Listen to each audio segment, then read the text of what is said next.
নমস্কার। Nifty bank নিফটির পর্যালোচনা তো করবই, তার সাথে সাথে অনেকগুলো স্টকই কিন্তু বেশ ভালো মতন আপমুভ দিচ্ছে।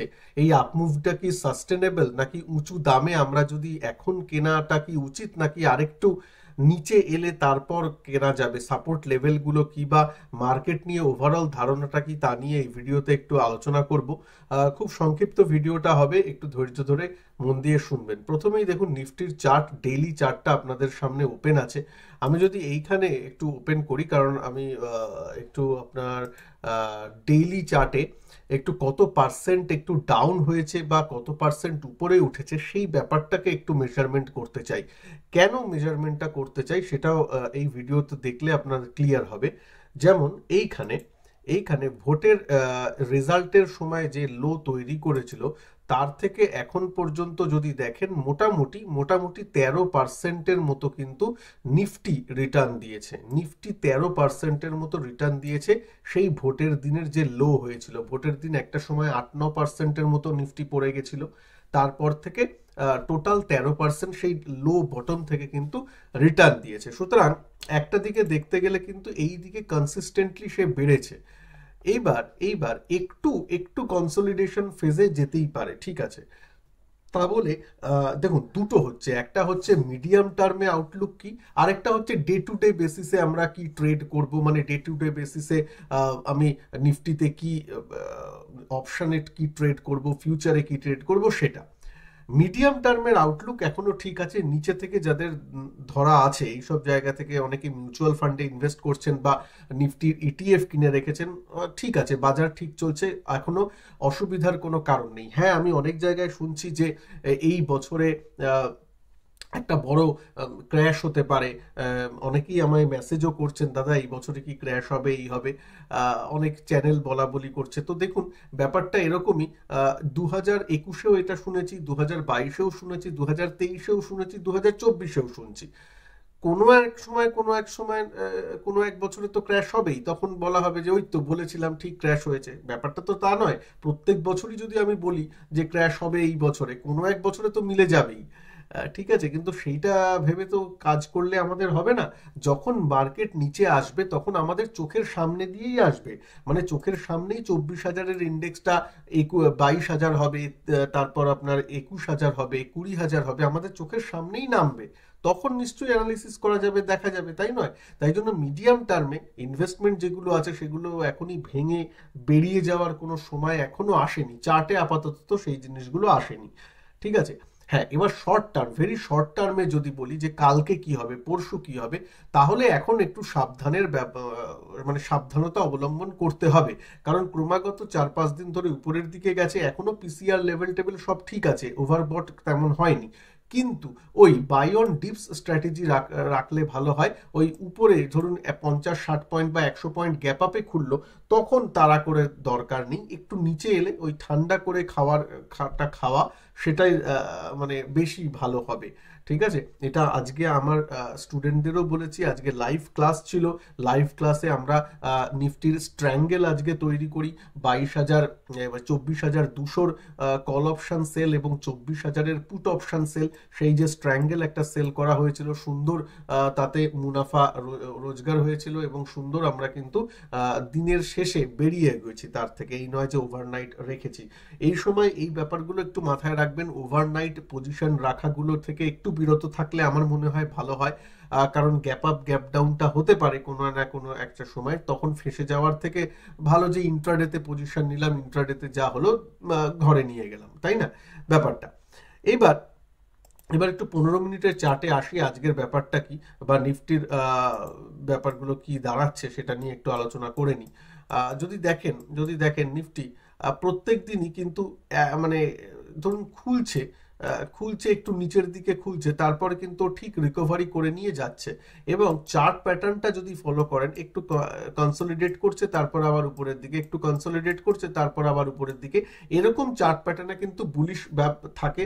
এবার বুলিশ ভাব থাকলে পুট সেল বা কল বাই যাই করে আপনারা করেন না কেন অপশনের, সেই জিনিসগুলো দেখা যেতে পারে। তবে আবার বলছি, বারবার বলছি, এই সব সময় কনসলিডেট করে যখন নিচের দিকে যাচ্ছে, মানে নিচের লো ভেঙে যাচ্ছে, এরকম সময়গুলো কিন্তু চট করে ডিসিশন নিতে হবে, ওই ধরে বসে থাকলে হবে না, তখন আমাকে বেরিয়ে যেতে হবে অল্প লস নিয়ে। কেন বলছি, এক একটা ক্যান্ডেল কিন্তু এখন নিফটির 50 পয়েন্ট 100 পয়েন্টেরও ক্যান্ডেল তৈরি হচ্ছে। যেমন ধরুন এখানে এই ক্যান্ডেলটা, এই একটা ক্যান্ডেল যদি দেখেন, এই একটা ক্যান্ডেল হচ্ছে 107 পয়েন্টের। বুঝতে পারছেন? তার মানে আমি বাইং করে রাখলাম, সুন্দর উপরের দিকে যাচ্ছে, ভালো, তারপর হঠাৎ একটা ক্যান্ডেলেই আমার সব লাভটা চলে গেল। তাই জন্য বলছি, যেমন যেমন অল্প অল্প প্রফিট আসছে, যারা ইন্ট্রাডে করছেন বা অপশানে ট্রেড করছেন, যেমন যেমন প্রফিট আসছে প্রফিট বুক করতে থাকতে হবে। হ্যাঁ, আর মিডিয়াম টার্মের যে পজিশনগুলো আছে, মিউচুয়াল ফান্ডের পজিশন আছে বা সুইং ট্রেডিং এর পজিশন আছে, সেগুলোকে ট্রেলিং স্টপ লস দিয়ে চলে যাবে উপরের দিকে রেখে দিতে হবে, সেগুলো ঠিক আছে। এখনই সবকিছু প্রফিট বুক করে বেরিয়ে যাওয়ার সময় আসেনি। হ্যাঁ, এবার কিছু ধরুন ভালো প্রফিট 30-40% প্রফিট হয়ে আছে, সেখান থেকে 30% 40% বুক করলেন, বাদ বাকিটা ট্রেলিং স্টপ লস দিয়ে নিয়ে গেলেন, সেটা ঠিক আছে। কিন্তু বাজারে ওই ভাবছেন যে প্রচুর মানে কি হবে, পুরো পোর্টফোলিও বেচে দেবো কারণ বলা হচ্ছে যে ক্র্যাশ আসতে পারে, সেটা প্রত্যেকটা লাইফ হাইতেই বলা হয়ে থাকে এবং প্রত্যেকটা লাইফ হাইতে উপরেই চলে যায়। তাই জন্যই বলছি, একটু মাথায় রেখে একটু কমন সেন্স অ্যাপ্লাই করে কাজ করবেন। তার মানে এবার বুলিশনেস মানে এই নয় যে আজকে ধরুন হ্যাল 140 টাকা বেড়েছে, তারপরে আমি হ্যালে আবার 140 টাকা বাড়ন্ত অবস্থায় নিলাম না। আমাকে ওয়েট করতে হবে, এমন দিন আসবে যেদিন ও 3% 2% মাইনাস থাকবে, বা 2-1 দিন ধরে মাইনাসে থাকবে, বা কনসোলিডেট এই এরকম ভাবে করবে, তখন আমি এন্ট্রি নেব। ঠিক আছে, এরকম এন্ট্রি জিনিসটা একটু ঠিক রাখতে হবে। চলুন একটু ব্যাংক নিফটি নিয়ে আলোচনা করি। ব্যাংক নিফটি ভালো করছে, 53,000 তো সময়ের অপেক্ষা, নিশ্চয়ই 53,000-এ যেতে পারে, যেটা আগে এই ছিল ব্যাপারগুলো। 53,000 কয়েকদিন আগেও হয়েছিল, আবার হচ্ছে এই জায়গাটা আপনাদের একটু দেখার, যেটা 52,300, 52,300টা একটু দেখতে হবে, তারপর উপরের দিকে 53,000 ক্রস করলে তো আবার সেই মানে লাইফ হাই এর উপরে চলে গেল, আবার একটা সুন্দর শর্ট কভারিং গুলো হতে পারে। সুতরাং 52,300 নিচের দিকের ইম্পর্টেন্ট দিক। নিফটি 50-তে কোনটা নিচের দিকে ইম্পর্টেন্ট দিন সেটা বলে দিই, সেটা হচ্ছে এখন যদি দেখেন তাহলে 23,900 থেকে 24,000 একটা ইমিডিয়েট সাপোর্ট জোন, ইমিডিয়েট। আর উপরের দিকে তো এখনো কোনো বাধা নেই, লাইফ হাইতে চলছে, সুতরাং বাধা নেই। নিচের দিকটা জানার দরকার, নিচের দিকটা হচ্ছে 23,900 থেকে 24,000, ওই জায়গায় যদি পাওয়া যায় তাহলে একটু কেনার ব্যাপারটা আমি পার্সোনালি দেখব। কোনো মানে কোনো ফিনান্সিয়াল অ্যাডভাইস দিচ্ছি না, জাস্ট এটা মাথায় রাখবো। এবার আমি একটু ইন্ডিভিজুয়াল একটা দুটো স্টক নিয়ে আলোচনা করব। তার আগে যদি ভিডিওটাকে ভালো লাগে প্লিজ একটু লাইক শেয়ার অবশ্যই করুন, এবং তার সাথে সাথে যারা আমার এখানে জয়েন করতে চান, আমার ক্লাসে জয়েন করতে চান, যেখানে লাইভ ক্লাস আমি করাই, লাইভ মার্কেটে ক্লাস করাই, তারা আমার চ্যানেল ভিজিট করে নিচে জয়েন বাটন পেয়ে যাবেন, সেখানে ক্লিক করে এসটি ট্রেডিং চ্যাম্প ব্যাচে জয়েন করবেন। এসটি ট্রেডিং চ্যাম্প ব্যাচ, সেই ট্রেডিং চ্যাম্প ব্যাচে কিন্তু অপশনটাও ইনক্লুডেড, মানে অপশন স্টক সব নিয়েই আলোচনা হয়, সেই জিনিসটা একটু দেখে নেবেন। ঠিক আছে, জয়েন করে নেবেন। এই জুলাইয়ের 1 তারিখ থেকে, আজকে থেকে নতুন ব্যাচ আমি শুরু করেছি এসটি ট্রেডিং চ্যাম্প ব্যাচে, চাইলে জয়েন করে নেবেন। ডিটেলস দেওয়া আছে। সপ্তাহে মোটামুটি একটা থেকে দুটো লাইভ ক্লাস হয়, একটা থেকে দুটো সংখ্যায় বলছি, লাইভ মার্কেটের ক্লাস হবে। তাছাড়া আমি মেম্বার্স অনলি কিছু ভিডিওস, লার্নিং ভিডিও, সেই জিনিসগুলোও শেয়ার করি। এইভাবেই ব্যাপারটা চলবে।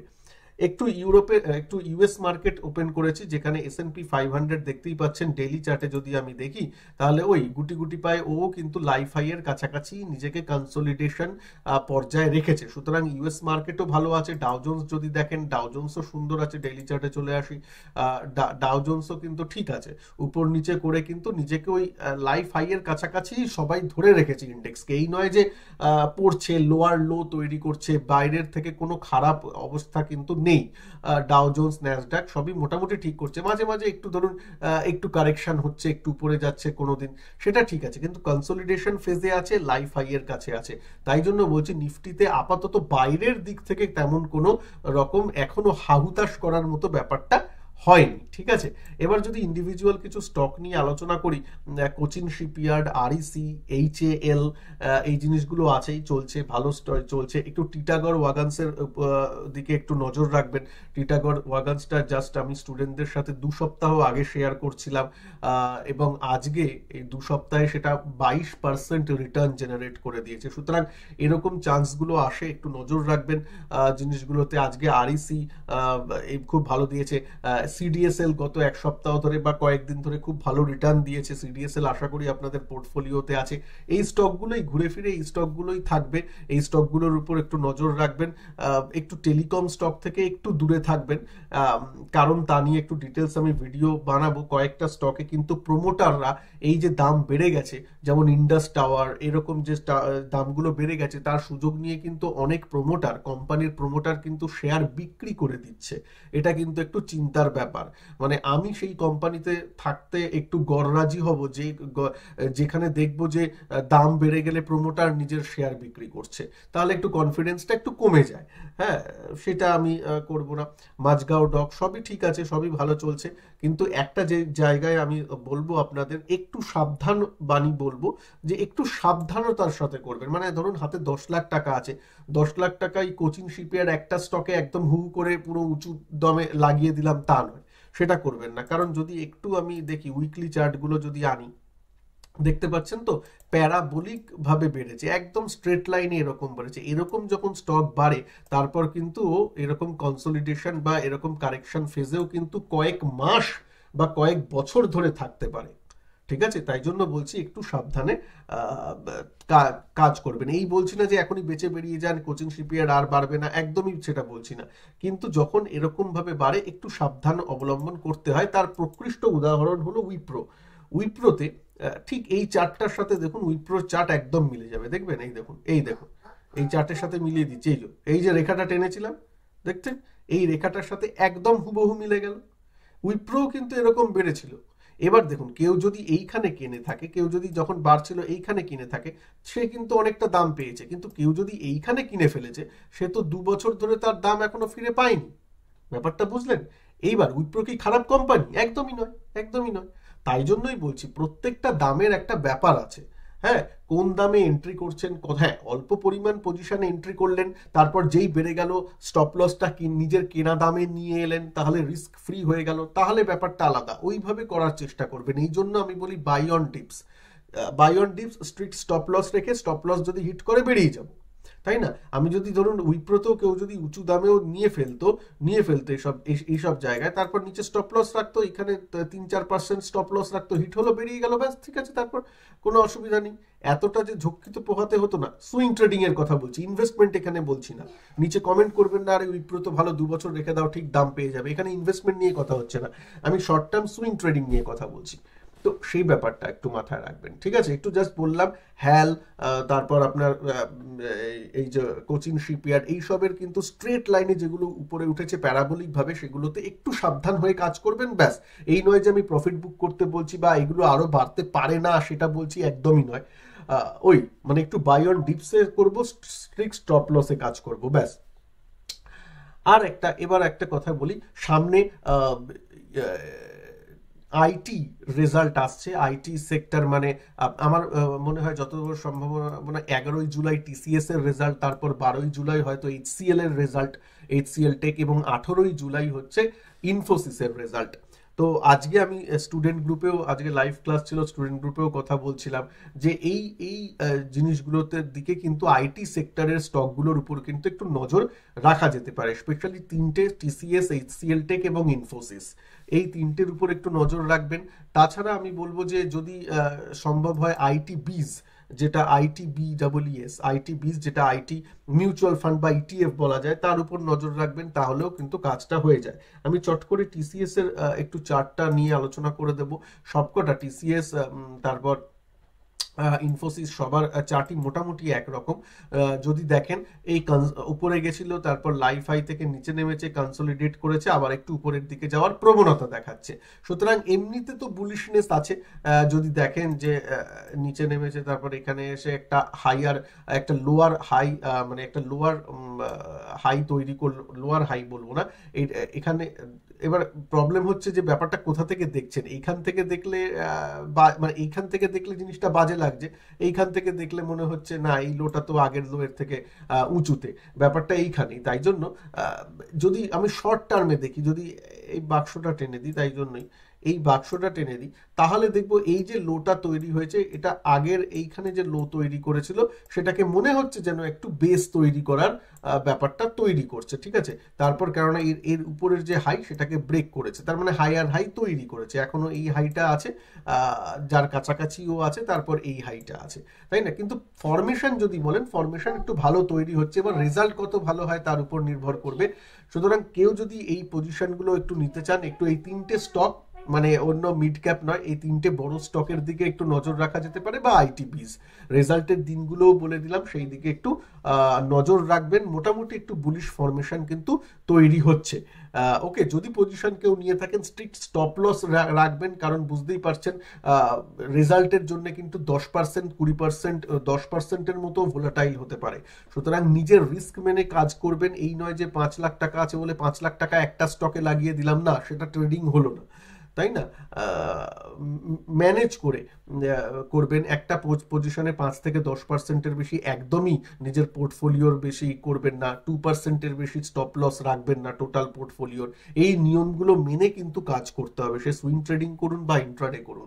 এই নিয়মগুলো ছাড়া যারা ট্রেড করবেন তারা যতই বলুন যে দাদা এটা করে আমার লস হয়েছে, কিচ্ছু হবে না, কারণ লসটা হবে, ট্রেডিং করলে লস হবেই। লসটা মিনিমাইজ করতে পারছেন কিনা, লসটা 2%-এর মধ্যে রাখতে পারছেন কিনা একটা লস, তার উপর নির্ভর করে যে আপনি সাকসেসফুল ট্রেডার হবেন কিনা, সেই দিকে একটু মাথায় রাখবেন। ওকে, তো চলুন, আশা করি ভিডিওটা ভালো লাগলে একটু লাইক শেয়ার অবশ্যই করবেন। চ্যানেলে নতুন হলে চ্যানেলকে সাবস্ক্রাইব করতে কিন্তু ভুলবেন না। আর যদি এসটি ট্রেডিং চ্যাম্প ব্যাচে জয়েন করতে চান, আমার ইউটিউবে নিচে জয়েন বাটন আছে, জয়েন বাটন ক্লিক করে জয়েন করে নেবেন।